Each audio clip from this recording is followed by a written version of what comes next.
Mai 1749. Un jeune homme de 24 ans a une idée qu'il croit brillante. Envoyer une lettre anonyme à la maîtresse du roi, menacer de l'empoisonner, puis se présenter comme son sauveur, obtenir une récompense, peut-être même une position à la cour. C'est un plan parfait. Ou du moins, c'est ce qu'il pense. Son nom est Jean-Henri Mazers de Latude. Soldat désargenté, ambitieux, naïf.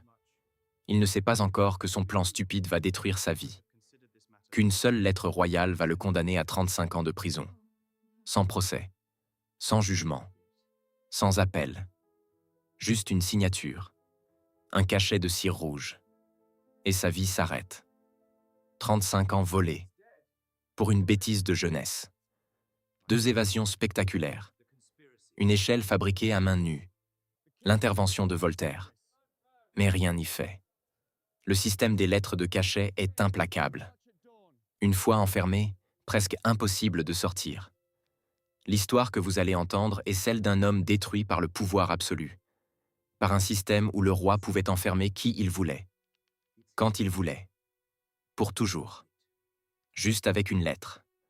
Un jeune soldat désargenté, une ambition démesurée, un plan qu'il croit génial.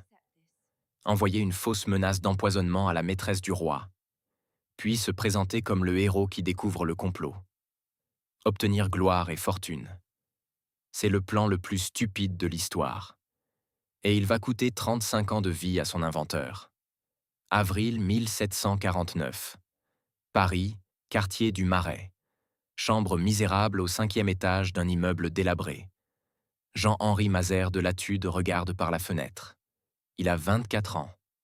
Beau visage, cheveux bruns, yeux vifs. Mais vêtements usés, poches vides, avenir inexistant. Né en 1725 à Montagnac, près de Montpellier. Famille de petite noblesse ruinée. Pas d'argent, pas de connexion, pas de perspective. Venu à Paris il y a 2 ans. Chercher fortune comme des milliers d'autres jeunes provinciaux. Engagé dans l'armée. Régiment de Picardie. Simple soldat. Salaire dérisoire. 15 livres par mois. À peine de quoi payer le loyer et manger. Latude rêve de grandeur. Veut devenir officier. Obtenir une charge à la cour. S'enrichir. Épouser une riche héritière. Vivre dans le luxe. Mais sans argent ni relation, impossible de progresser. Le système de l'Ancien Régime est verrouillé. Les positions d'officier s'achètent. 5000 livres minimum. Une fortune pour Latude. Les charges à la cour se vendent tous ses rites.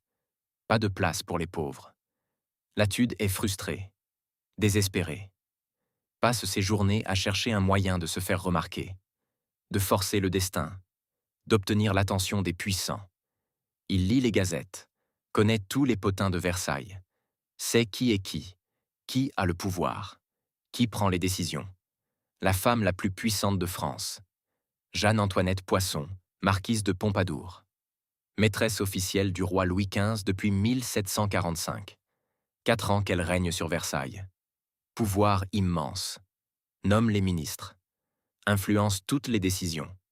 Plus puissante que la reine Marie Leschinska elle-même. Mais Pompadour est aussi très détestée. Le peuple la hait. L'accuse de ruiner la France avec ses dépenses extravagantes. De manipuler le roi. D'être une parvenue qui ne mérite pas sa position. Des pamphlets circulent contre elle. Des menaces même.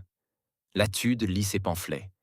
Et soudain, une idée germe dans son esprit. Une idée qu'il croit géniale, brillante, infaillible. Il va envoyer une lettre anonyme à Pompadour, la menacer d'empoisonnement. Puis, quelques jours plus tard, se présenter comme ayant découvert le complot. Elle sera reconnaissante, le récompensera, peut-être même le nommera à une charge. C'est le plan parfait. Du moins, c'est ce que Latude se dit. Il ne voit pas les failles évidentes, ne réalise pas à quel point c'est stupide, dangereux, suicidaire. 1er mai 1749. Latude achète du papier et de l'encre, s'installe à sa table branlante, commence à rédiger la lettre anonyme, écrit de la main gauche pour déguiser son écriture. Texte bref mais effrayant. Madame, prenez garde. Des ennemis du roi veulent vous empoisonner. Une poudre mortelle sera glissée dans votre nourriture prochainement. Méfiez-vous de votre entourage. Signé. Un ami du royaume. Latude relit. Trouve que ça sonne bien. Crédible. Effrayant juste ce qu'il faut. Il prépare aussi un petit paquet, contenant une poudre blanche. En réalité, de la farine mélangée à du sucre. Totalement inoffensive, mais censée passer pour du poison. Latude enveloppe le tout soigneusement.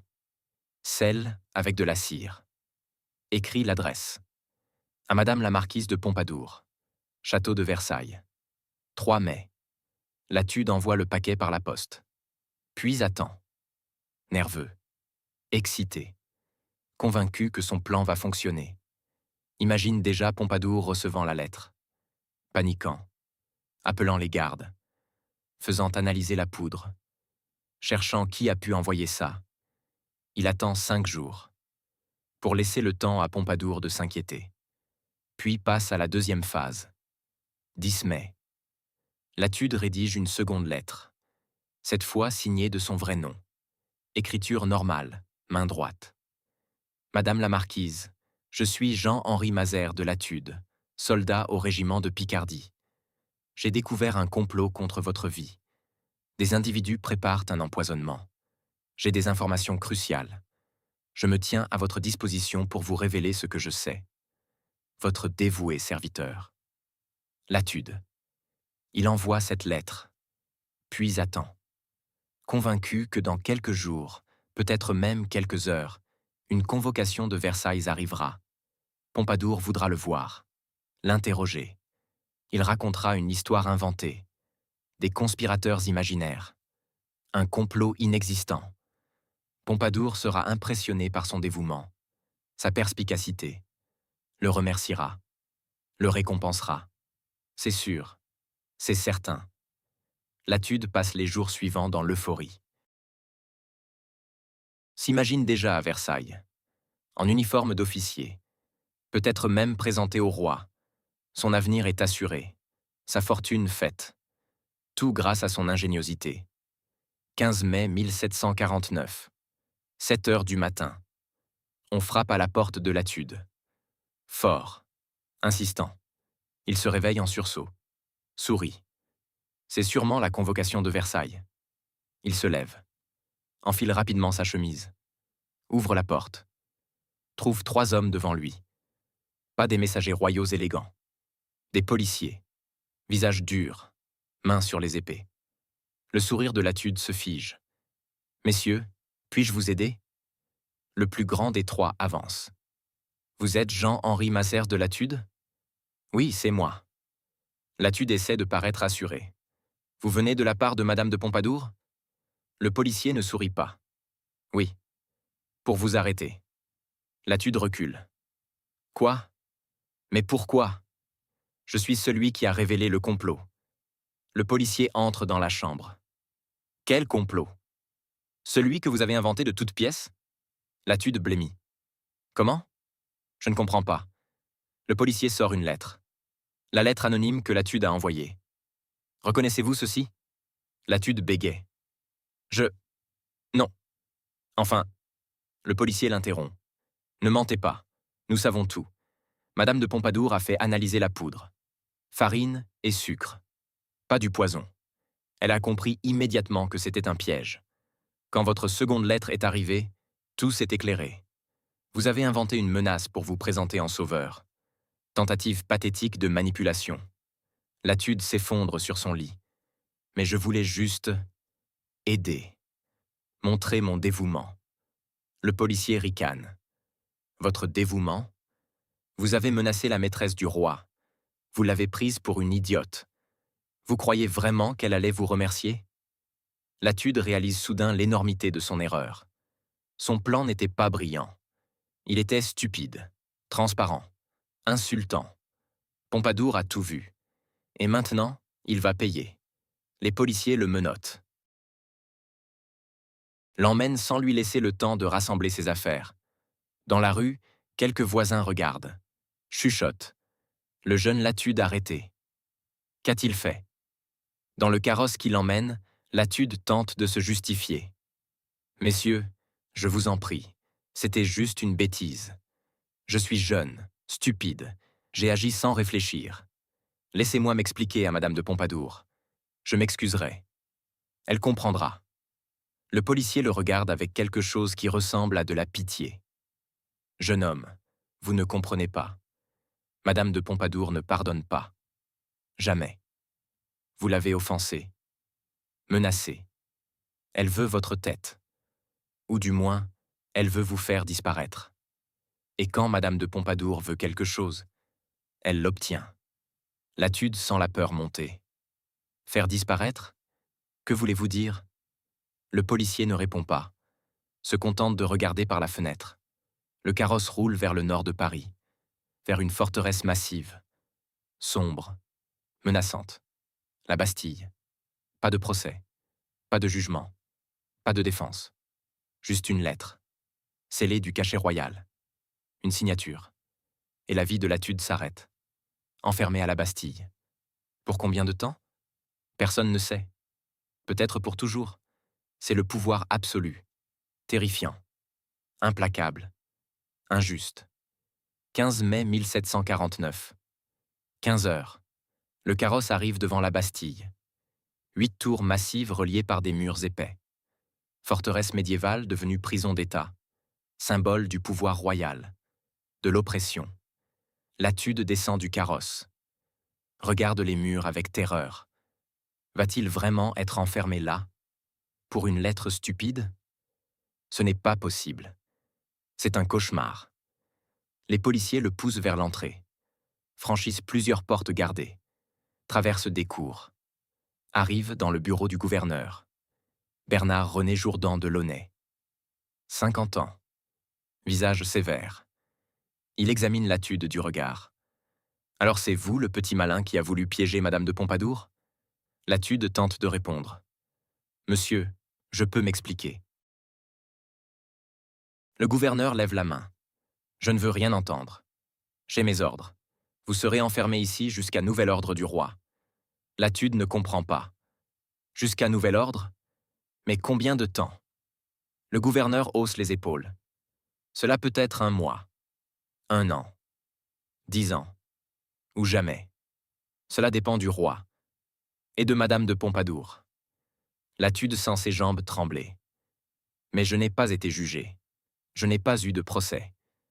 Comment pouvez-vous m'enfermer sans jugement? Le gouverneur sourit froidement. Par lettre de cachet. Ordre direct du roi. Pas besoin de procès. Il sort un document. Lettre sur papier épais. Sceau royal en cire rouge. Signature de Louis XV en bas. Texte bref. Implacable. Sa Majesté ordonne que le nommé Jean-Henri Mazère de Latude soit arrêté et conduit à la Bastille, où il sera détenu jusqu'à nouvel ordre du roi. Fait à Versailles, le 14 mai 1749. Signé Louis. Le gouverneur replie la lettre.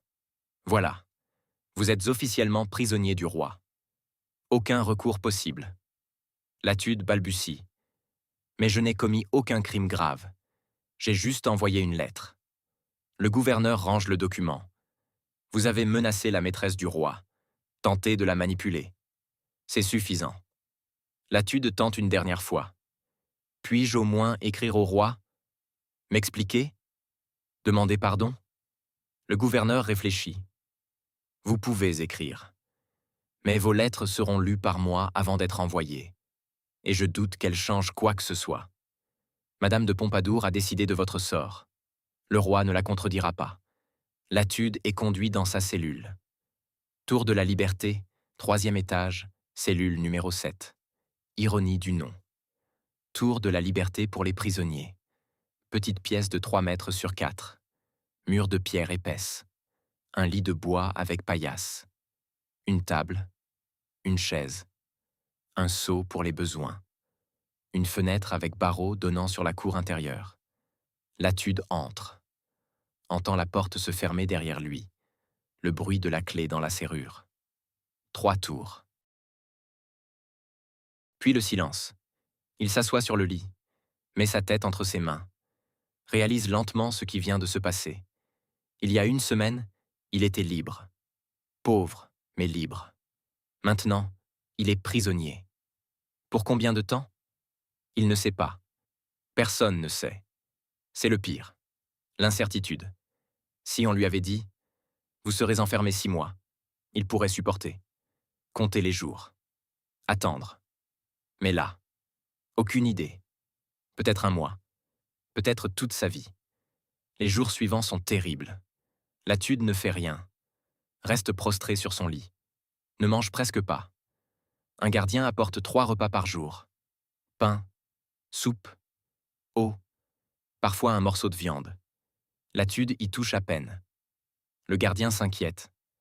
Vous devez manger, sinon vous allez mourir. Latude hausse les épaules. Peut-être que c'est mieux ainsi. Le gardien secoue la tête. Ne dites pas ça. Vous êtes jeune. Vous sortirez peut-être. Peut-être. Ce mot résume tout. L'incertitude. L'attente sans fin. Latude commence à comprendre le système des lettres de cachet. Instrument de pouvoir absolu. Le roi peut enfermer qui il veut. Quand il veut. Sans explication. Sans procès. Juste une signature. Un cachet de cire. Et la vie d'un homme s'arrête. Utilisé pour tout. Affaires d'État. Scandales familiaux. Vengeance personnelle. Quelqu'un déplaît au roi ou à un favori. Hop. Lettre de cachet. Prison. Latude apprend qu'il n'est pas seul.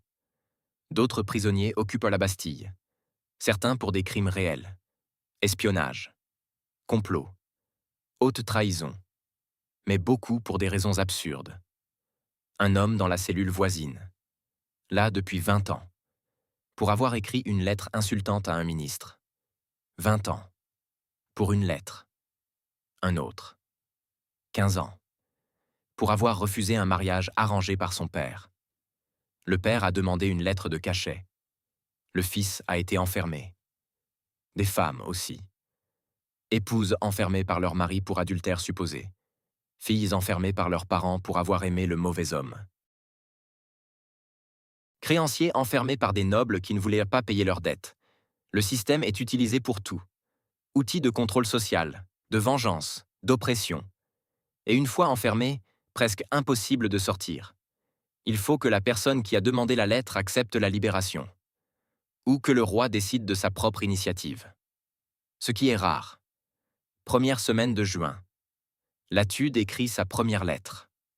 Au roi. Écriture tremblante. Mots suppliants. Sire, je suis un jeune homme de 24 ans. J'ai commis une grave erreur. J'ai envoyé une lettre stupide à Madame de Pompadour. Je le regrette profondément. Je vous supplie de me pardonner, de me libérer. Je promets de ne jamais recommencer. Je serai votre serviteur le plus loyal. Votre humble sujet. Jean-Henri Mazers de Latude. Il donne la lettre au gardien. Qui la transmet au gouverneur? Qui la lit? Puis la range dans un dossier. Ne l'envoie pas. Ou peut-être l'envoie-t-il, mais elle est ignorée. Latude ne saura jamais. Juin devient juillet. Juillet devient août. Latude s'habitue lentement à sa nouvelle vie. Routine monotone. Lever à 7 heures quand le gardien apporte le pain. Petit déjeuner. Puis rien. Marcher dans la cellule. 100 pas dans un sens. 100 pas dans l'autre. Regarder par la fenêtre. La cour. Les autres tours. Le ciel. Compter les pierres du mur. Il y en a 1234. Il les a toutes comptées. Déjeuner à midi. Puis encore l'attente. Le vide. Le néant. Dîner à 18 heures. Coucher à 22 heures. L'ennui devient torture. Pire que la faim. Pire que le froid. Le cerveau tourne à vide. Les pensées deviennent obsessionnelles. Latude pense à sa bêtise. Encore et encore. Comment a-t-il pu être aussi stupide? Envoyer une fausse menace? Se croire plus malin que Pompadour? Il était fou. Aveuglé par l'ambition. Et maintenant, il paie. Cher. Très cher. Il pense aussi à l'injustice. D'accord, il a fait une bêtise. Mais mérite-t-il la prison à vie? Sans procès? Sans jugement? Où est la justice là-dedans? Septembre. Latude demande des livres. Permission accordée. On lui apporte quelques ouvrages. Textes religieux surtout. La Bible. Des vies de saints. Pas de philosophie. Pas de politique. Rien qui pourrait donner des idées. Latude lit, relit. Les mêmes livres encore et encore. Connaît certains passages par cœur. Récite des psaumes en marchant. C'est ça ou devenir fou? Octobre. Latude écrit une seconde lettre. À Pompadour cette fois.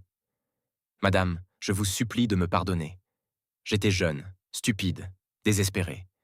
Je voulais juste attirer votre attention. Obtenir une chance. Je ne voulais pas vraiment vous menacer. C'était une farce stupide. Je vous en prie. Ayez pitié. Demandez au roi de me libérer. Je ne suis pas dangereux. Juste un imbécile. Cette lettre non plus ne reçoit pas de réponse. Ou si elle en reçoit une, c'est un refus silencieux. Pompadour n'a pas pardonné. Ne pardonnera jamais. Décembre 1749. 6 mois de prison. Latude a 24 ans. Va avoir 25 en janvier. Il passe son anniversaire en prison. Seul. Sans famille. Sans amis. Sans espoir. Il pense. Si je sors un jour, je ne ferai plus jamais confiance à l'ambition. Je resterai simple. Humble. Invisible. Mais au fond de lui, une autre pensée germe. Une pensée dangereuse. Si je ne sors pas. Si personne ne me libère. Alors je m'échapperai. Coûte que coûte. 18 mois passent. Puis Latude est transféré à Vincennes. Espère que c'est un signe de libération prochaine. Se trompe. C'est juste un changement de prison. Les conditions empirent. Le froid, l'humidité, l'isolement. Latude comprend. Il ne sortira pas. Pas par la grâce royale. Il devra s'évader. Et il commence à y penser sérieusement. Juin 1749 à décembre 1750. 18 mois à la Bastille. Latude s'habitue tant bien que mal. Routine immuable. Lever, marcher, lire, manger, dormir. Les jours se ressemblent, se confondent. Latude perd la notion du temps. Ne sait plus quel jour on est. Quel mois. Compte sur les gardiens pour se repérer. Aujourd'hui, c'est dimanche. Demain, lundi. Peu importe finalement. La nourriture est correcte. Pain tous les jours. Soupe aux légumes. Viande 2 fois par semaine. Du poulet ou du bœuf. Parfois du poisson. C'est mieux que ce que mange un paysan. Mais Latude n'a pas faim. L'ennui coupe l'appétit. Il maigrit quand même. Passe de 70 kilos à 55. Devient squelettique. Les gardiens s'inquiètent. Vous devez manger. Latude hausse les épaules. Pourquoi? Pour vivre plus longtemps ici? Aucune occupation. Pas de travail. Pas d'activité. Juste le vide. Latude essaie de s'occuper. Compte les pierres. Mémorise la Bible. Invente des histoires dans sa tête. Se construit un monde imaginaire où il est libre. Riche. Puissant.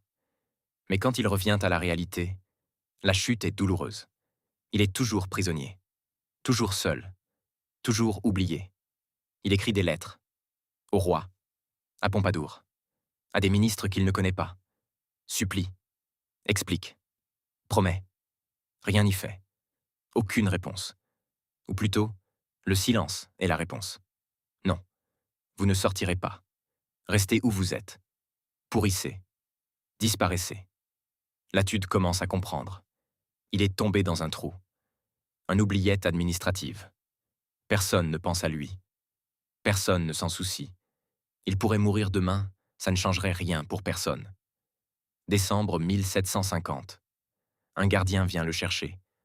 Vous allez être transféré. Latude bondit. Transféré? Où? Cela veut dire que je vais être libéré? Le gardien secoue la tête. Non, juste transféré. Au château de Vincennes. Latude ne comprend pas. Pourquoi? Le gardien hausse les épaules. Je ne sais pas. Ce sont les ordres. Préparez vos affaires. Latude n'a presque rien.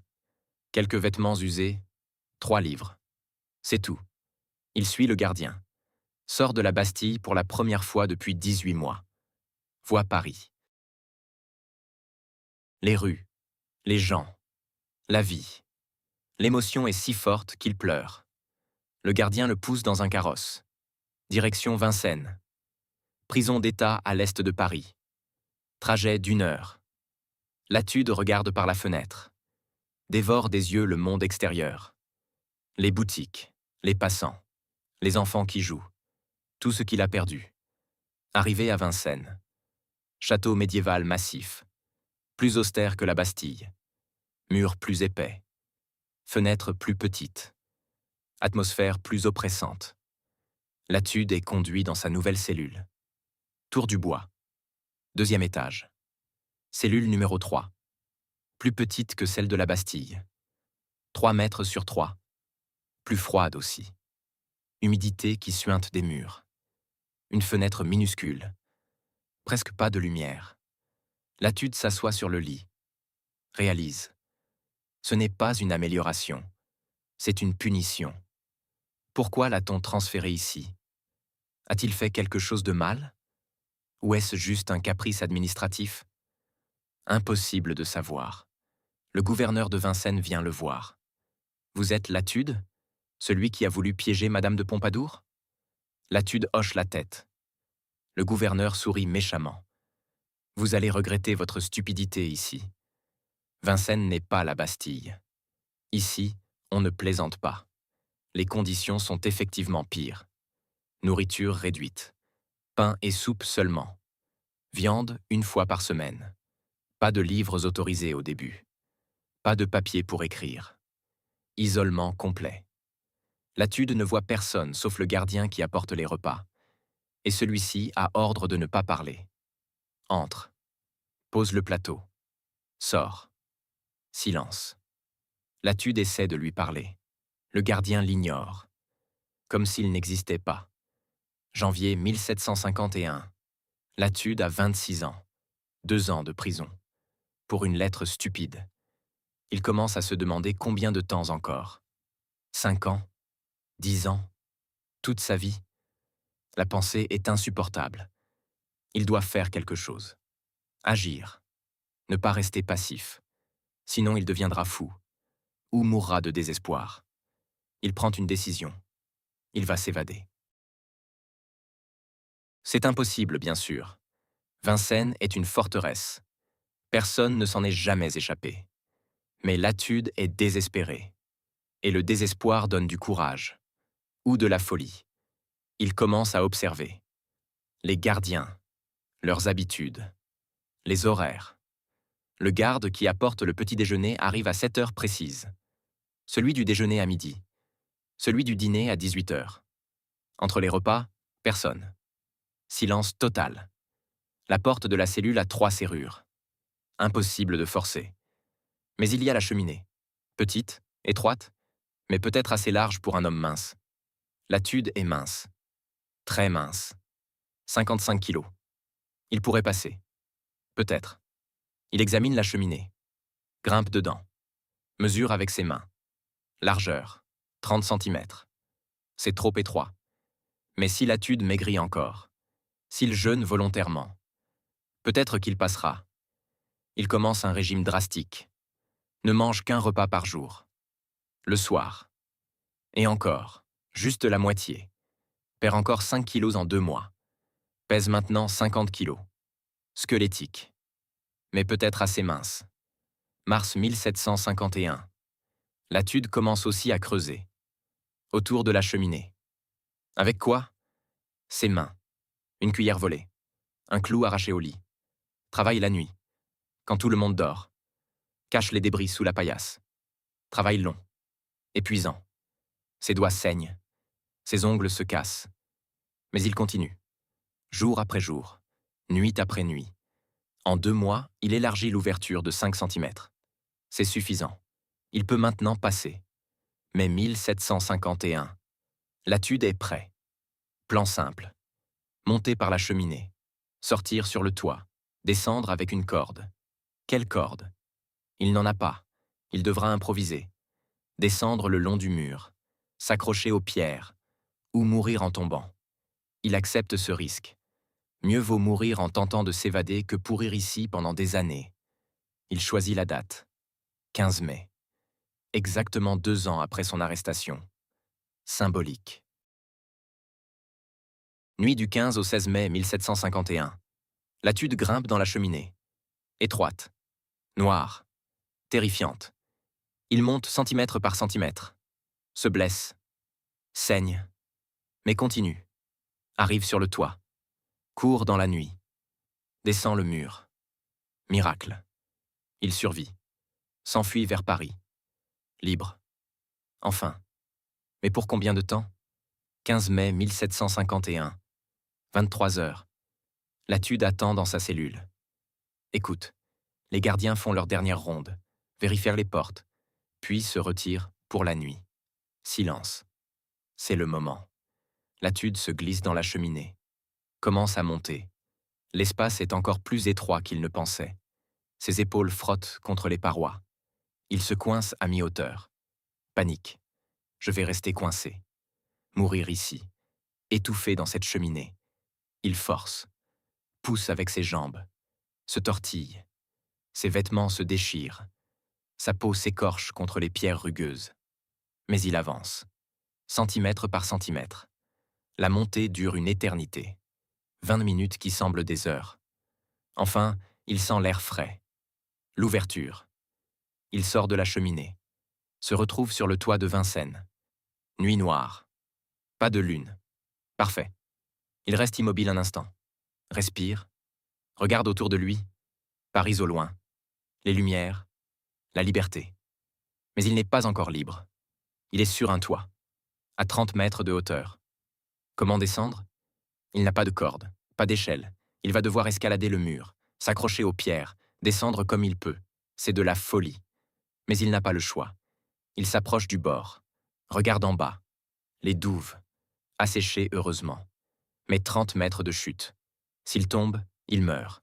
Il hésite. Puis se lance. Commence la descente. S'accroche aux pierres saillantes, aux fissures entre les blocs. Les mains tremblent. Les bras brûlent. À mi-chemin, son pied glisse. Il perd prise. Chute. Tombe de 15 mètres. Atterrit dans les douves asséchées. Sur un tas de terre molle. Miracle. Aucun os cassé. Juste des contusions. Des écorchures. Il reste allongé 1 minute. Reprend son souffle. Puis se relève. Court vers la sortie des douves. Escalade le talus. Se retrouve à l'extérieur de Vincennes. Libre. Il court dans la nuit. Direction Paris. 5 kilomètres. Il court sans s'arrêter. Le cœur bat à se rompre. Les poumons brûlent. Mais il continue. Euphorie incroyable. Je suis libre. Je suis libre. Après 2 ans. 2 ans de prison. Il est libre. Arrive à Paris à 3 heures du matin. Se cache dans une ruelle. Reprend son souffle. Réfléchit. Que faire maintenant? Fuir loin? Quitter la France? Ou se cacher à Paris? Il décide de rester à Paris quelques jours. Le temps de réfléchir. De trouver de l'argent. De préparer sa fuite. Il connaît quelques auberges louches, où on ne pose pas de questions. Il s'y rend. Loue une chambre sous un faux nom. Jacques Martin. Paie avec les quelques pièces qu'il a gardées. Caché dans sa chaussure depuis 2 ans. Monte dans la chambre. S'effondre sur le lit. Dort pour la première fois depuis 2 ans dans un vrai lit. Pas une paillasse de prison. Un vrai lit. Le bonheur. 16 mai. Latude se réveille à midi. Euphorique. Libre. Il sort se promener dans Paris. Marche dans les rues. Regarde les gens. Les boutiques. La vie normale. C'est merveilleux. Magique. Tout lui semble beau. Même les mendiants. Même les ordures dans les rues. Parce que c'est la liberté. Il mange dans une taverne. Un vrai repas. Poulet rôti. Pain frais. Vin. C'est délicieux. Le meilleur repas de sa vie. 17 mai. La réalité commence à s'imposer. Latude n'a presque plus d'argent. 2 livres. De quoi tenir 2 jours maximum. Il a besoin d'aide. Pense à un ancien ami, René Dubois, rencontré avant son arrestation. Habite encore Paris normalement. Latude va le voir. Frappe à sa porte. Dubois ouvre. Reconnaît Latude. Devient blanc. Toi? Mais tu es en prison. Latude sourit. J'étais en prison. Je me suis évadé. Dubois recule. Tu es fou. Si on te trouve chez moi, je serai arrêté aussi. Va-t'en. Latude supplie. S'il te plaît, j'ai besoin d'argent. Juste de quoi partir loin. Dubois hésite. Regarde dans la rue. Personne. Il fait entrer Latude rapidement. Reste 5 minutes. Pas plus. Latude explique. Son arrestation injuste. Les 2 ans de prison. L'évasion. Dubois écoute. Compatit. Mais a peur. Je vais te donner de l'argent. 10 livres. C'est tout ce que j'ai. Mais après tu pars. Et ne reviens jamais. C'est trop dangereux. Latude prend l'argent. Remercie. Promet de partir. Mais fait une erreur fatale. Il demande. Peux-tu m'héberger cette nuit? Juste cette nuit. Demain je pars. Dubois refuse. Non. C'est trop risqué. Latude insiste. S'il te plaît. Une nuit. Dubois finit par céder. D'accord. Mais tu pars à l'aube. Latude accepte. Passe la nuit chez Dubois. Dort dans un coin. Le lendemain matin, se réveille tard. Dubois est déjà parti. Travaille comme commis. Latude se dit. Je vais l'attendre. Le remercier une dernière fois. Puis partir. Mais Dubois ne rentre pas. 18h. 19h. 20h. Latude s'inquiète. Où est-il? 21h. On frappe à la porte. Fort. Autoritaire. Latude se fige. Ce n'est pas Dubois. Il va à la fenêtre. Regarde en bas. Des policiers. Dubois les a dénoncés. Ou peut-être a-t-il été suivi. Impossible de savoir. Latude panique. Cherche une sortie. Pas d'issue. L'appartement est au 3e étage. Sauter par la fenêtre? Trop haut. Les policiers défoncent la porte. Entre. Trouve Latude recroquevillé dans un coin. Le plus grand sourit méchamment. Alors on se promène, monsieur Latude? On pensait qu'on ne vous retrouverait pas? Latude ne répond pas. Se laisse menotter. Emmené. Dans le carrosse, il demande au policier. Comment m'avez-vous retrouvé? Le policier ricane. Votre ami Dubois. Il nous a prévenus ce matin. Avait trop peur d'être arrêté comme complice. Nous a donné son adresse. Nous avons attendu que vous sortiez. Mais vous ne sortiez pas. Alors nous sommes venus vous chercher. Latude ferme les yeux. Dubois l'a trahi. Par peur, par lâcheté. Mais peu importe, c'est fini. 3 jours de liberté. C'est tout. Maintenant, retour en prison. Et cette fois, la punition sera terrible. Le carrosse roule vers Vincennes. Latude regarde Paris une dernière fois. Les rues, les gens, la vie, qu'il ne reverra peut-être jamais. 19 mai 1751. Retour à Vincennes. Le gouverneur l'attend. Furieux. Comment avez-vous osé? Vous évader? Vous moquez de nous? Latude ne répond pas. Baisse la tête. Le gouverneur hurle. Vous allez payer. Cher. Très cher. Punition terrible. Cachot au sous-sol. Ténèbres totales. Humidité. Rats. Latude y passe 6 mois. Perd presque la raison. Puis retour dans une cellule normale. Mais surveillance renforcée. Transferts multiples. Bastille, Vincennes. Encore la Bastille. Sans explication. Juste pour briser son esprit. 4 années terribles.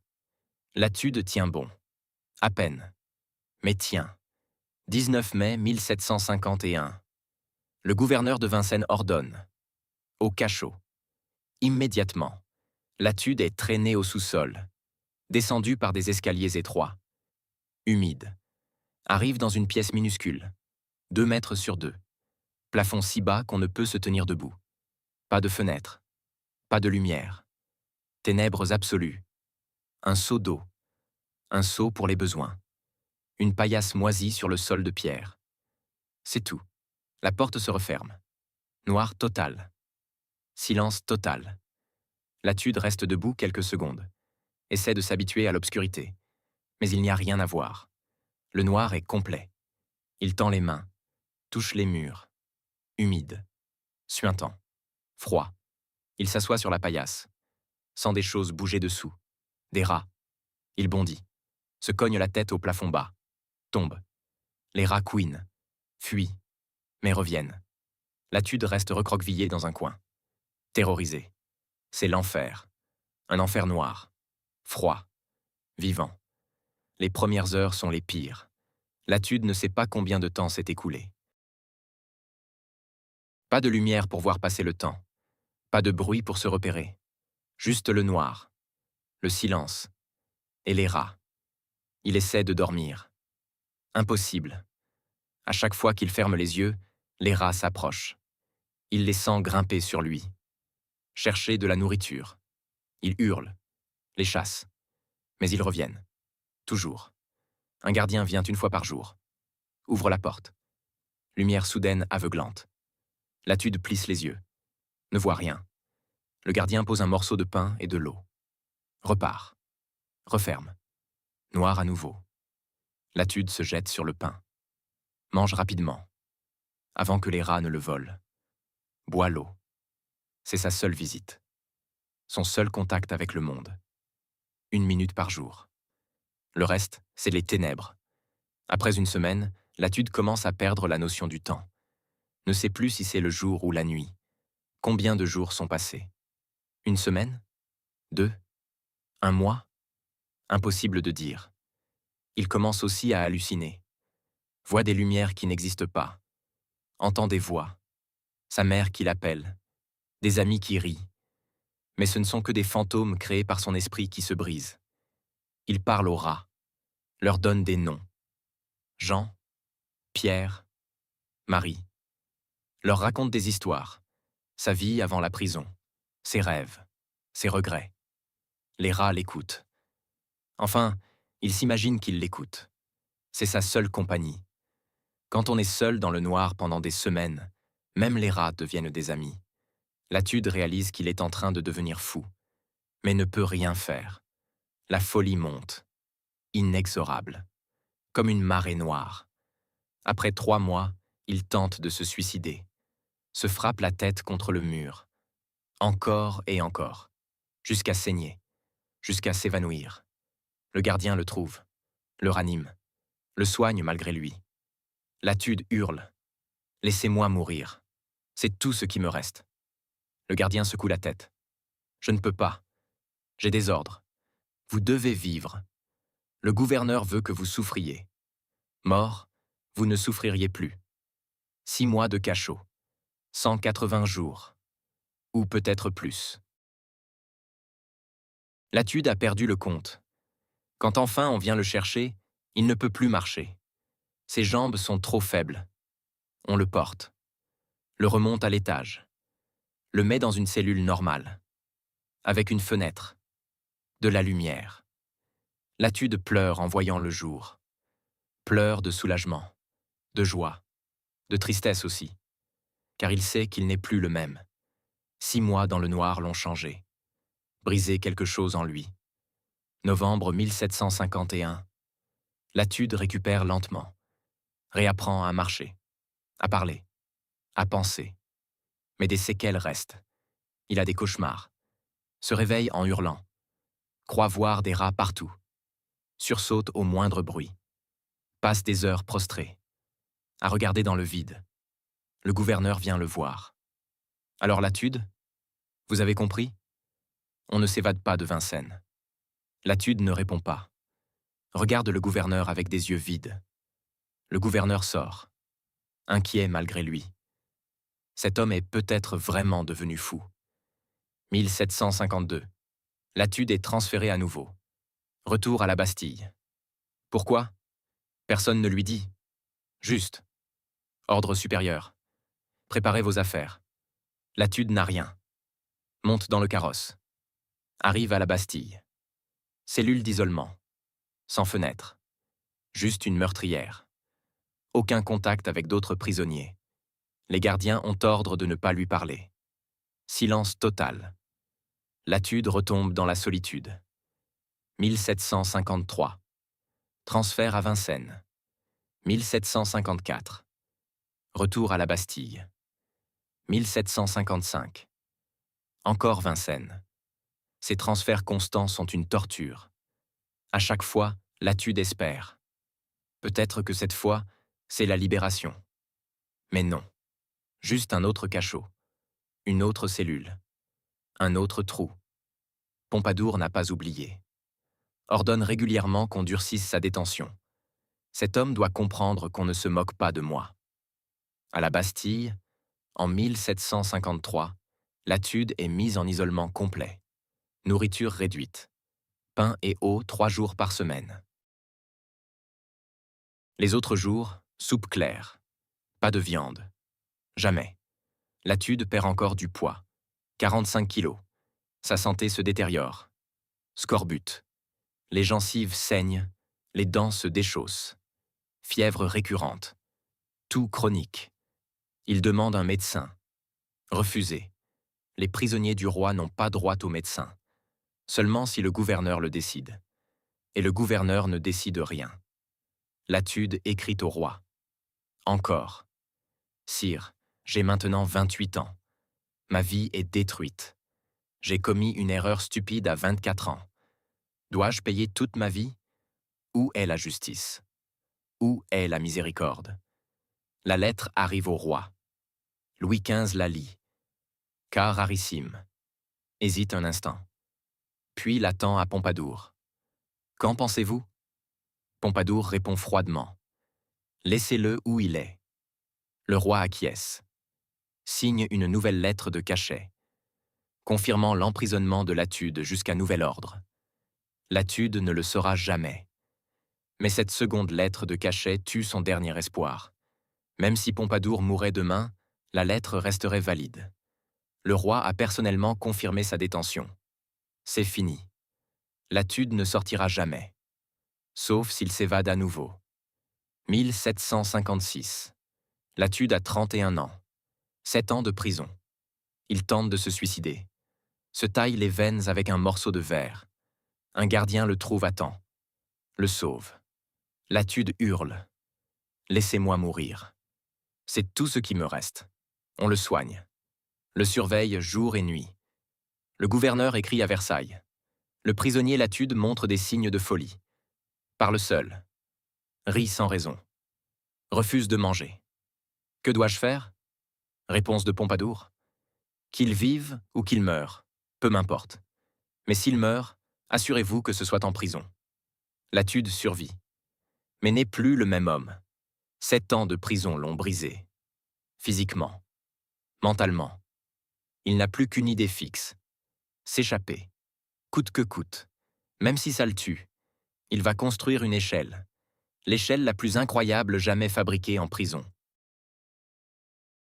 Et tenter l'impossible une seconde fois. Latude rencontre un autre prisonnier. Ensemble, ils conçoivent un plan fou.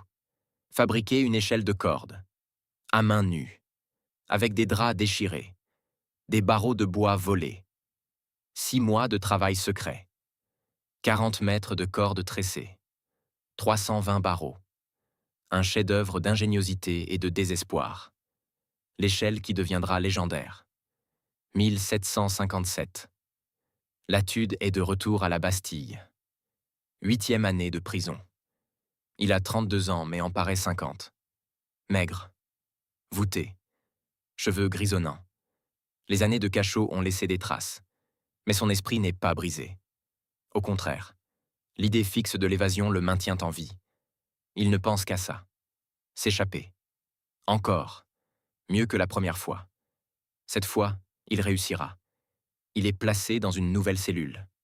Tour de la Liberté. 4e étage. Cellule numéro 12. À côté de lui, un autre prisonnier. Il entend des bruits à travers le mur. Quelqu'un tousse. Se déplace. Vit. Latude attend la nuit. Puis parle près du mur. Vous m'entendez? Silence d'abord. Puis une voix répond. Oui. Qui êtes-vous? Latude. Jean-Henri Mazère de Latude. Enfermé depuis 8 ans. Pour une lettre stupide. Et vous? La voix se présente. Allegrin. Peintre. Enfermé pour dette. Depuis 3 ans. Ils commencent à communiquer régulièrement. La nuit. Quand les gardiens dorment. Parlent à voix basse près du mur. Racontent leurs histoires. Leurs souffrances. Leurs espoirs. Deviennent amis. Ou du moins, alliés. Unis par le malheur. Par l'injustice. Par le désir de liberté. Un soir, Latude lance l'idée. Si on s'évadait ensemble? Allegrin rit amèrement. S'évader de la Bastille? Impossible, personne n'y arrive. Latude insiste. J'ai déjà réussi. De Vincennes. Je peux recommencer. Mais j'ai besoin d'aide, de matériel. D'un plan solide. Allegrin réfléchit. Que proposez-vous? Latude explique. On construit une échelle. De cordes. Assez longue pour descendre les murs. Allegrin est sceptique. Une échelle de cordes? Avec quoi? On n'a rien ici. Latude sourit dans le noir. On a des draps, des vêtements, du tissu. On le déchire. On tresse. On fabrique de la corde. Allegrin objecte. Ça prendra des mois, des années peut-être. Latude acquiesce. Oui, mais on a le temps. On a toute la vie. Autant l'utiliser pour quelque chose d'utile. Allegrin finit par accepter. D'accord. On essaie. On n'a rien à perdre de toute façon. Ils commencent en mars 1757. Chacun dans sa cellule. Le plan est simple. Déchirer les draps en lanières fines. Tresser les lanières pour faire de la ficelle. Tresser plusieurs ficelles pour faire de la corde. Assembler les cordes pour faire l'échelle. Ajouter des barreaux de bois pour pouvoir grimper. Le travail se fait la nuit. En cachette. Ils cachent les morceaux sous leur matelas. Dans des trous creusés dans les murs. Latude commence par ses draps. Les déchire en silence. Centimètre par centimètre. Pour ne pas faire de bruit. Puis sa chemise. Son pantalon de rechange. Tout ce qui est en tissu. Il obtient des dizaines de lanières. Commence à tresser. 3 lanières ensemble font une ficelle. 3 ficelles ensemble font une corde. Le travail est long, minutieux, épuisant. Ses doigts saignent. Ses yeux brûlent dans la pénombre. Après 3 mois, il a fabriqué 10 mètres de corde. Pas assez. Il faut au moins 40 mètres pour descendre la Bastille. Il continue. Demande de nouveaux draps au gardien. Prétexte qu'ils sont usés. Le gardien apporte de nouveaux draps. Latude les déchire aussi. Tresse encore. Juin. 15 mètres. Juillet. 20 mètres. Août. 25 mètres.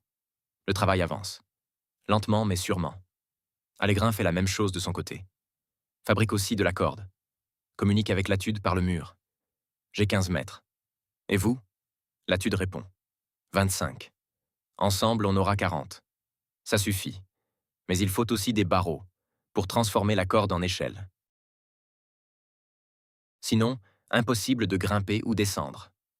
Allegrin demande. Avec quoi faire des barreaux? Latude a une idée. Le bois des meubles. On casse des morceaux. On les taille. On les assemble avec la corde. Septembre 1757. Latude commence à démonter son lit. Arrache des planches. Les casse en morceaux de 30 cm. Les taille avec un clou volé. Fabrique des barreaux rudimentaires, mais solides.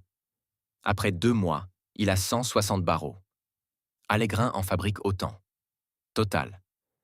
320 barreaux. Suffisant pour une échelle de 40 mètres. Mars 1758. 1 an de travail. L'échelle est prête. 40 mètres de corde tressée à la main. 320 barreaux de bois assemblés. Chef-d'œuvre d'ingéniosité, de patience, de détermination. Latude et Allegrin communiquent. C'est prêt. On choisit une date? Mai. Le 25 mai. Nuit sans lune. Fête à Paris. Gardien réduit. C'est le moment idéal. Ils préparent aussi le plan. forcer les portes de leurs cellules avec des crochets fabriqués, se retrouver dans le couloir, monter sur le toit par une lucarne qu'ils ont repérée, déployer l'échelle, descendre dans la cour intérieure, remonter l'échelle, courir vers le mur extérieur, redescendre de l'autre côté, s'enfuir vers Paris, se séparer pour ne pas attirer l'attention. Le plan est risqué, mais possible. Ils n'ont plus qu'à attendre le jour J. 25 mai 1758. 23 heures. Latude force la serrure de sa porte, avec un crochet fabriqué avec des clous tordus. Travail délicat. Sueur froide. Mais ça marche. La porte s'ouvre. Il sort dans le couloir. Court vers la cellule d'Allegrin. Force sa serrure aussi. Allegrin sort. Ils se regardent. Échangent un hochement de tête. Pas de mots. L'heure est grave. Ils montent l'escalier. Vers le toit. Cœur battant. Mains tremblantes. Arrivent à la lucarne. L'ouvrent. Sortent sur le toit de la Bastille. Vue incroyable. Paris endormi. Les toits, les rues, la Seine qui brille au loin. Il déploie l'échelle. L'attache à une cheminée. Latude descend le premier. 40 barreaux. Un par un. L'échelle tient. Solide. Fiable. Il arrive dans la cour. Sourit. Ça marche. Allegrin le suit. Descend aussi. Il remonte l'échelle. La porte vers le mur extérieur. La relance par-dessus. Descendent de l'autre côté. Liberté. Ils ont réussi. Ils courent dans les rues de Paris. Se séparent, comme prévu. Latude va vers le nord. Allegrin vers le sud. Chacun cherche une cachette. Latude trouve refuge chez une femme charitable.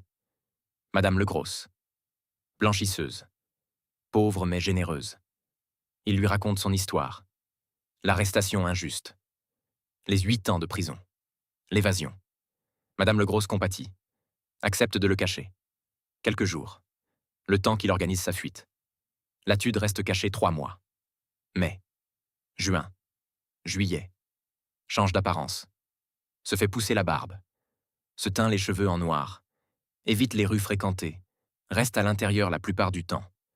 Madame Legrosse lui apporte de la nourriture, des vêtements, des nouvelles du dehors. Elle devient son lien avec le monde, son unique ami. Il lui promet. Quand je serai libre vraiment, je vous récompenserai. Vous m'avez sauvé la vie. Madame Legrosse sourit. Je ne veux rien, juste que vous soyez libre. Mais Latude hésite. Partir à l'étranger signifie abandonner tout espoir de réhabilitation, de retour en France, de justice. Il veut rester, se battre, prouver son innocence, faire condamner ceux qui l'ont enfermé injustement. Cette hésitation sera sa perte. Car pendant qu'il hésite, la police le cherche. Partout. Et finit par le trouver. Août 1758. 3 mois de liberté. Puis la trahison. Ou la malchance. La police retrouve Latude. L'arrestation est brutale. Retour à la Bastille. Le gouverneur est furieux et admiratif. Découvre l'échelle fabriquée. Chef-d'œuvre d'ingéniosité. Mais Pompadour ordonne la punition ultime. Transfert à Bicêtre. L'hôpital-prison des fous. L'enfer sur terre. Août 1758. Latude vit caché chez Madame Legrosse depuis 3 mois. S'est habitué à cette vie semi-libre. Sort parfois la nuit. Marche dans Paris. Respire l'air de la liberté. Mais reste prudent. Toujours. Un soir, il commet une erreur. Sort en plein jour. Juste pour acheter du pain. 5 minutes. Rien de grave. Mais 5 minutes suffisent. 2 policiers le voient. Le reconnaissent. Comment? Latude ne saura jamais. Peut-être un portrait diffusé. Peut-être juste l'instinct. Il s'approche. Vous êtes Jean-Henri Mazère de Latude? Latude nie. Non, je suis Jacques Martin. Les policiers ne le croient pas. Venez avec nous. Latude tente de fuir. Court dans la rue. Mais les policiers sont plus rapides. Le rattrapent. Le plaquent au sol. Le menottent. C'est fini. À nouveau. Dans le carrosse qui le ramène à la Bastille, Latude demande « Comment m'avez-vous trouvé ?» Un policier hausse les épaules. « On ne vous a pas vraiment cherché. On vous a croisé par hasard. Vous avez eu de la malchance. » Latude ferme les yeux. La malchance. Toujours. Sa vie entière est une suite de malchance. Le plan stupide de 1749. L'évasion réussie, mais la reprise rapide en 1751. Et maintenant ça. 3 mois de liberté anéantis par 5 minutes d'imprudence. Arrivé à la Bastille. Le gouverneur l'attend. Visage dur, mais aussi une pointe de curiosité. Alors Latude. Encore vous. Comment avez-vous fait cette fois? Latude refuse de répondre. Protège Allegrin. Ne dit rien. Le gouverneur insiste. Vous avez forcé votre porte, celle d'Allegrin aussi. On a trouvé vos crochets. Mais comment êtes-vous descendu du toit? Vous aviez une corde? Le gouverneur fait fouiller les cellules. Trouve des morceaux de corde cachés. Réalise. Vous avez fabriqué une échelle. Avec quoi? Il ordonne une inspection complète. Découvre l'échelle de rechange. Celle que Latude avait cachée pour une éventuelle 3e évasion. 40 mètres de corde tressée. 320 barreaux assemblés. Le gouverneur reste bouche bée. C'est impossible. Vous avez fabriqué ça ici? Avec quoi? Comment? Il examine l'échelle de près. Voit le travail. La patience. L'ingéniosité. Malgré lui, il est impressionné. Vous auriez dû être ingénieur, pas criminel. Latude répond amèrement. Je ne suis pas criminel. Je suis victime. Enfermé pour une lettre stupide écrite à 24 ans. Le gouverneur range l'échelle. Victime ou non, vous avez défié le roi. 2 fois. Vous allez payer. Cher. Il écrit à Versailles. Informe Pompadour de la seconde évasion. De l'échelle fabriquée. Pompadour entre dans une rage folle. Cet homme se moque de nous. Il faut le briser. Définitivement. Cette fois, pas de cachot. Quelque chose de pire. Transférez-le à Bicêtre. Le gouverneur hésite. Bicêtre? Mais c'est l'hôpital des fous. Pompadour insiste.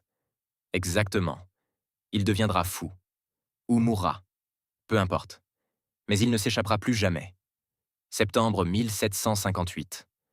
Latude est transféré à Bicêtre. Au sud de Paris. Bâtiment délabré. Ancien hospice devenu prison-asile. Mélange de criminels violents et de déments. Conditions épouvantables. Pire que tout ce que Latude a connu. Il arrive enchaîné. Découvre l'horreur. Couloirs puants. Cellules surpeuplées. Hurlements constants. Odeur de merde et de maladie partout. On le met dans une cellule avec 5 autres prisonniers. Tous fous ou violents. L'un se prend pour le roi. Porte une couronne faite de paille. Donne des ordres imaginaires. Un autre hurle jour et nuit. Sans raison. Sans s'arrêter. Un 3e se frappe la tête contre les murs. Jusqu'à saigner. Les 2 derniers sont catatoniques. Regardent dans le vide. Ne bougent pas. Ne parlent pas. Latude essaie de rester à l'écart. De ne pas devenir fou lui-même. Mais c'est presque impossible. Le bruit constant. La violence. La saleté. Après une semaine, il commence à craquer. Se bouche les oreilles pour ne plus entendre les hurlements. Se recroqueville dans un coin. Refuse de manger. Les gardiens s'en fichent, ne font rien. À Bicêtre, les prisonniers peuvent mourir. Personne ne s'en soucie. Après un mois, Latude est battu par un autre prisonnier. Pour un morceau de pain. Le prisonnier le frappe au visage. Casse 2 dents. Latude ne se défend même pas. N'a plus la force. Le gardien arrive. Sépare les combattants. Mais ne punit personne. C'est comme ça à Bicêtre. La loi du plus fort. La survie du plus violent. Latude tombe malade. Dysenterie. Fièvre. Infection. Frôle la mort plusieurs fois. Mais survit. Miraculeusement. Son corps refuse de mourir. Même si son esprit supplie pour la fin. 1759 à 1764. 6 années à Bicêtre. Les pires de sa vie. Pire que les cachots, pire que l'isolement, pire que tout. Il vieillit de 20 ans en 6 ans. À 39 ans, il ressemble à un vieillard de 60.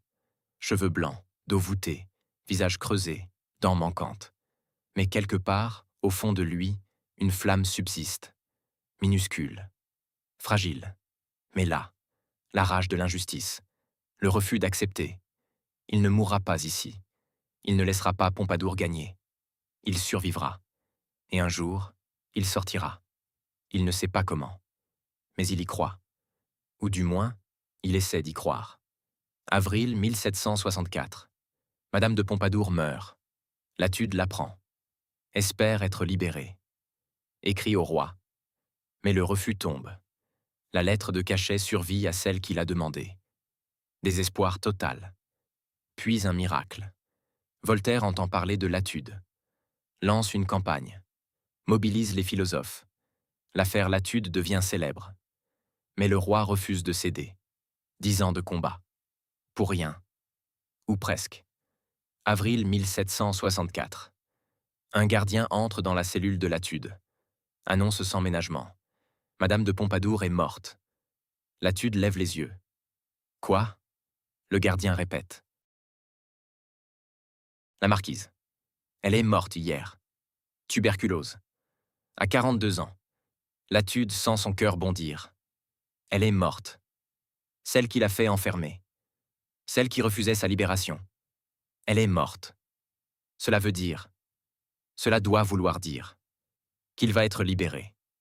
Enfin, il écrit immédiatement au roi, main tremblante. Espoir fou. Sire, celle qui m'a fait enfermer est morte. Je vous supplie de me libérer maintenant.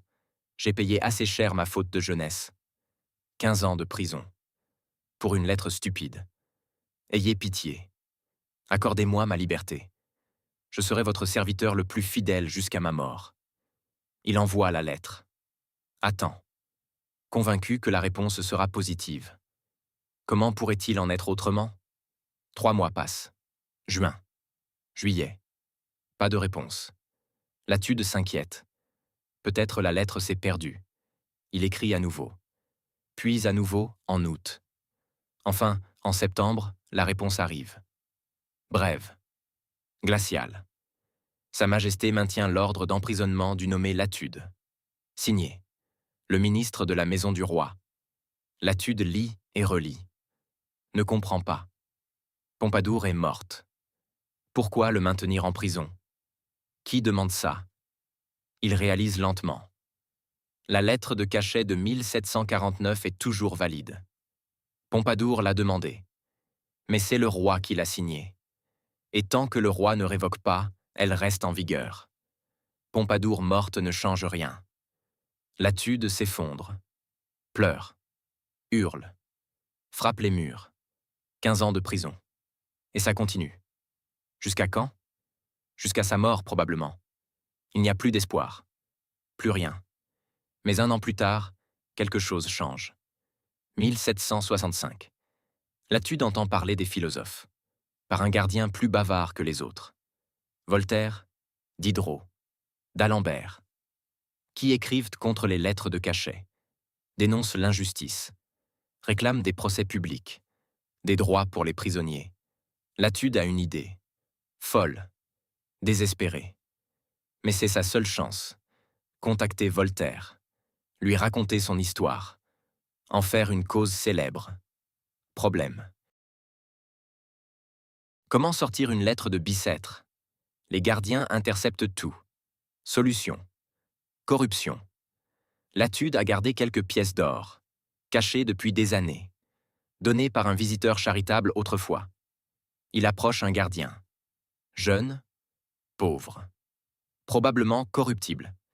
Je vous donne 10 louis d'or si vous faites passer cette lettre. Le gardien hésite. C'est risqué. Si on me prend. Latude insiste. 20 louis. Toutes mes économies. Le gardien accepte. Latude écrit à Voltaire. Mars 1766. Lettre longue. Détaillée. Pathétique. Raconte tout depuis 1749. La lettre stupide. L'arrestation sans procès. 15 ans de prison devenue 17. Les deux évasions. L'échelle fabriquée. Bicêtre. L'horreur quotidienne. Supplie Voltaire. Vous êtes la conscience de la France. Vous seul pouvez m'aider. Faites connaître mon histoire. Dénoncez cette injustice. Je vous en conjure. La lettre part. Latude attend. Sans grand espoir. Voltaire est un grand homme. Probablement trop occupé pour s'intéresser à un petit prisonnier inconnu. 3 mois passent. Puis un miracle. Le gardien revient. Une lettre pour vous. De Voltaire. Latude la saisit. Main tremblante. Ouvre. Lis. Monsieur, votre histoire m'a bouleversé. C'est l'illustration parfaite de la tyrannie des lettres de cachet. Je vais faire tout ce que je peux pour vous aider. Voltaire. Voltaire tient parole. Lance une campagne publique. Écrit des pamphlets dénonçant le cas Latude. Un homme enfermé 17 ans pour une lettre stupide écrite à 24 ans. Sans procès. Sans jugement. C'est le despotisme à l'état pur. Mobilise d'autres philosophes. Diderot s'associe à la cause. L'encyclopédie mentionne Latude comme exemple d'injustice. Des articles paraissent dans des gazettes étrangères. Hollandaises. Anglaises. Allemandes. L'affaire Latude devient célèbre en Europe. Le roi Louis XV est embarrassé. Cette publicité négative le gêne, mais refuse de céder. Je ne peux libérer un homme qui s'est évadé 2 fois. Ce serait montrer de la faiblesse. Encourager d'autres prisonniers à tenter la même chose. Voltaire insiste. Écrit directement au roi. Sire, la sévérité doit avoir des limites. 17 ans pour une bêtise de jeunesse. C'est disproportionné. Le roi ne répond pas. La campagne continue. 1767. 1768. 1769. Articles, pamphlets, lettres, pétitions. Mais le roi reste inflexible. Latude reste à Bicêtre. Vieillit, se désespère. Voltaire lui écrit régulièrement. Pour le soutenir. Ne perdez pas espoir. Je continue de me battre. Mais Latude perd espoir quand même. Comment ne pas le perdre après 20 ans de prison? 1774. Louis XV meurt.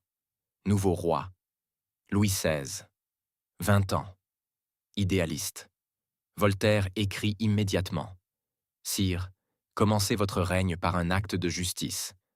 Libérez Latude, enfermé depuis 25 ans sans jugement. Louis XVI hésite. Consulte ses ministres. Certains conseillent en la libération. D'autres le maintiennent en prison. Le roi tergiverse. Ne décide rien. Latude reste à Bicêtre. Les années passent. 1775. 76. 77. Voltaire vieillit aussi.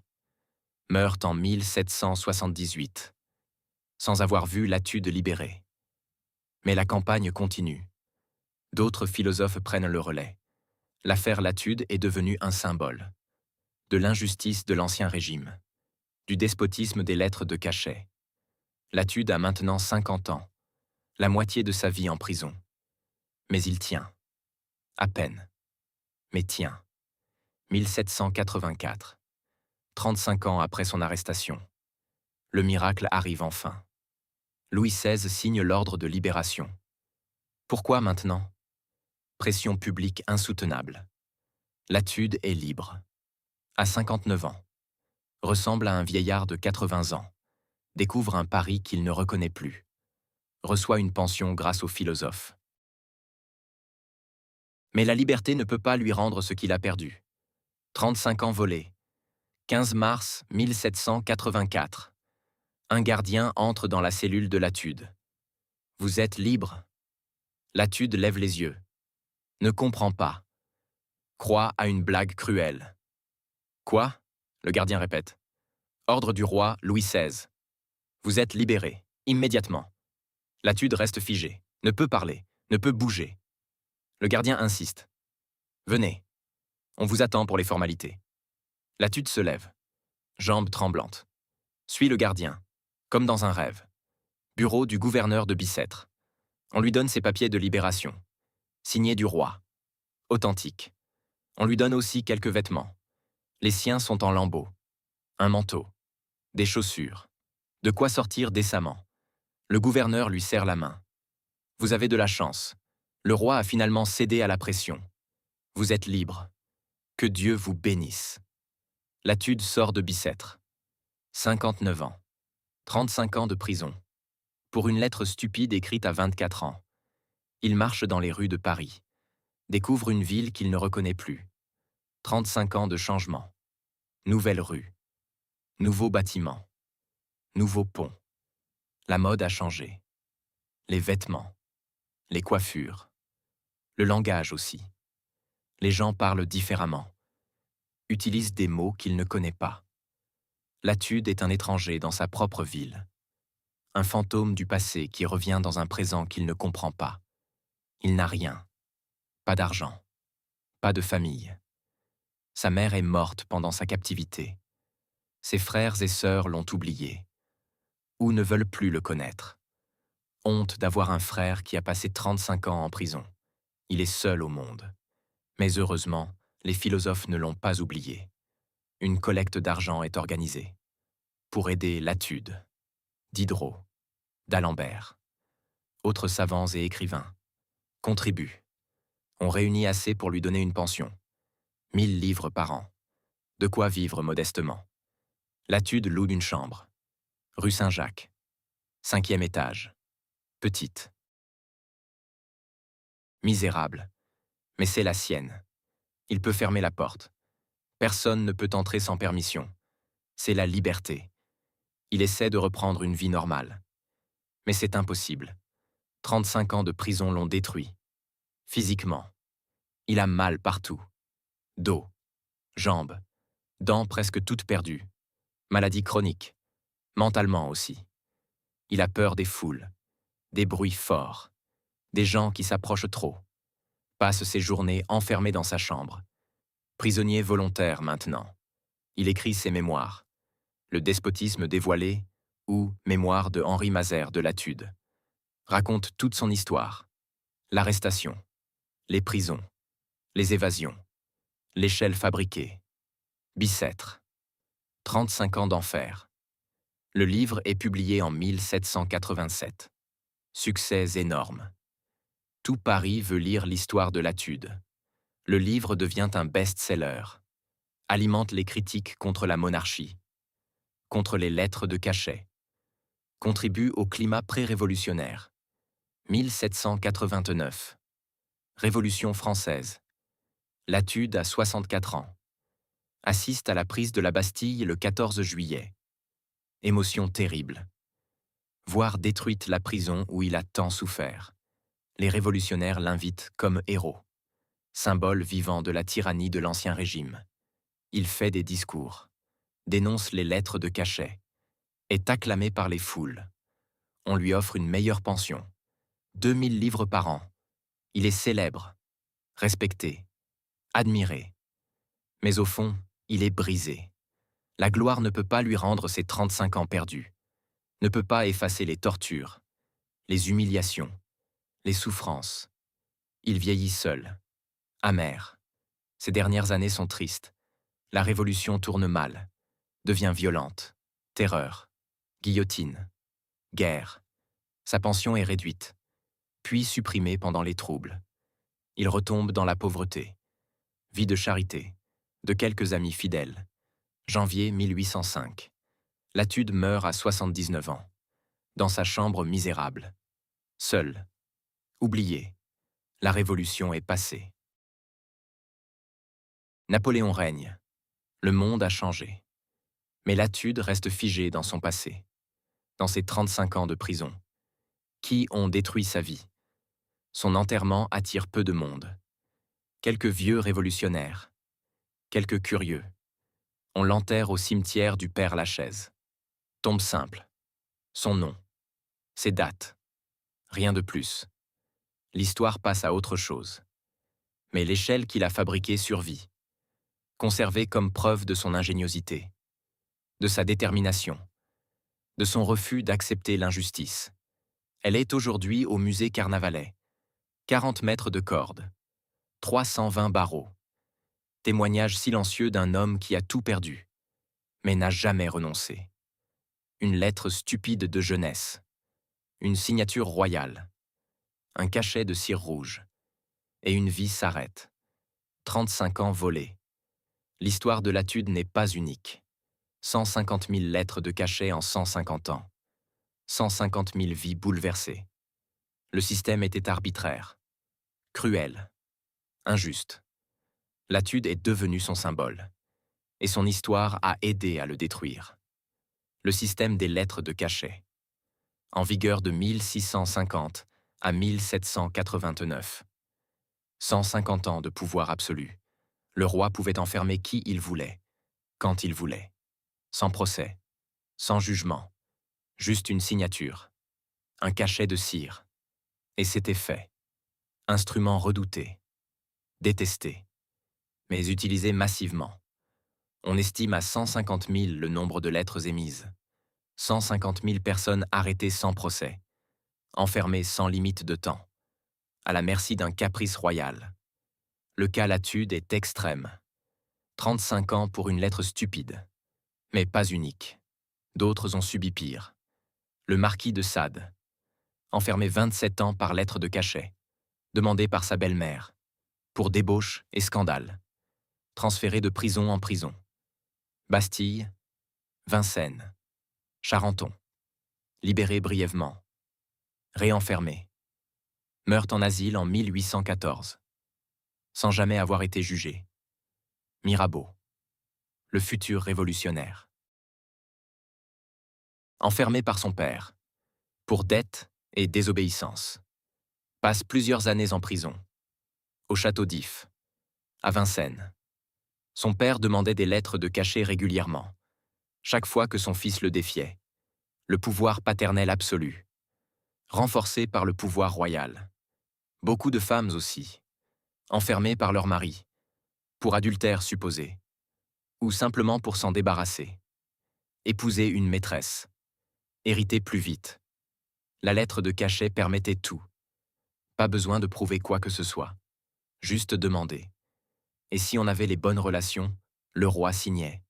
Des fils enfermés par leur père, pour refus de mariage arrangé, pour choix de carrière non approuvé, pour simple rébellion. Des créanciers enfermés par des nobles endettés, pour ne pas payer leurs dettes. Des témoins gênants enfermés après avoir vu des crimes, pour les faire taire. Le système était utilisé pour tout. Affaires d'État, scandales familiaux, vengeance personnelle, jalousie, rivalité, peur. Les philosophes des Lumières ont dénoncé ce système. Voltaire. Les lettres de cachet sont le symbole du despotisme. Aucun homme ne devrait être privé de liberté sans jugement. Diderot. Le pouvoir absolu corrompt absolument. Un roi qui peut enfermer sans raison peut tout faire. Montesquieu. La séparation des pouvoirs est nécessaire. Le roi ne doit pas être juge. Ces dénonciations ont préparé la Révolution. Ont fait germer l'idée que le pouvoir royal devait être limité, contrôlé, soumis à la loi. L'histoire de Latude a joué un rôle important. Publiée en 1787, 2 ans avant la Révolution. Elle illustrait parfaitement l'injustice du système. Un jeune homme de 24 ans. Une bêtise. Une lettre stupide. Et toute une vie détruite. 35 ans de prison. Sans procès. Sans jugement. Juste une signature royale. C'était révoltant. Inacceptable. Le livre de Latude a fait scandale. A choqué. A révolté. A contribué au climat révolutionnaire. 26 mars 1790. L'Assemblée nationale révolutionnaire vote. Abolition des lettres de cachet. Décret historique.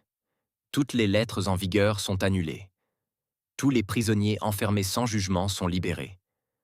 Des centaines de personnes sortent de prison ce jour-là. Après des années. Des décennies pour certains. C'est trop tard pour Latude. Déjà libéré depuis 6 ans. Mais symboliquement important. Le système qui l'a détruit est détruit à son tour. L'échelle de Latude. Conservée au musée Carnavalet. 40 mètres de cordes tressées à la main. 320 barreaux de bois assemblés patiemment. chef-d'œuvre d'ingéniosité, témoignage de détermination, symbole de la volonté humaine de liberté, face à l'oppression, face à l'injustice, face à l'impossible. Latude a passé 35 ans en prison, mais n'a jamais renoncé. A tenté de s'évader 2 fois, a écrit 100 lettres de supplication, a fabriqué une échelle impossible, a survécu à Bicêtre, a finalement gagné sa liberté. Trop tard pour en profiter, mais à temps pour témoigner. Son histoire sert d'avertissement. Le pouvoir absolu est dangereux. Une lettre royale peut changer un destin du jour au lendemain. La lettre de cachet de 1749 a détruit Latude. Mais son histoire a contribué à détruire le système. C'est une maigre consolation. Mais c'est quelque chose. Latude est mort pauvre et oublié. Mais son nom vit encore. Dans les livres d'histoire, dans les musées. Comme rappel. Que la justice doit primer sur le pouvoir. Que la liberté doit être protégée. Que personne ne devrait pouvoir enfermer quelqu'un d'un trait de plume. La lettre stupide de Latude, écrite à 24 ans, a changé son destin, mais aussi la lettre de cachet qui l'a condamné, et les lettres qu'il a écrites de prison, et les lettres que Voltaire a écrites pour lui, des lettres qui détruisent, des lettres qui sauvent, le pouvoir de l'écrit, pour le meilleur et pour le pire. L'histoire de Latude est celle d'un homme détruit par une lettre, mais aussi sauvé par d'autres lettres, et dont l'histoire, écrite dans ses mémoires, a aidé à changer un système. Les lettres de cachet ont disparu, grâce, en partie, à Latude, à son témoignage, à son refus d'accepter l'injustice. Il a perdu 35 ans, mais son combat n'a pas été vain. Le système qu'il a brisé a été brisé à son tour. C'est sa victoire. Amère, tardive, mais réelle.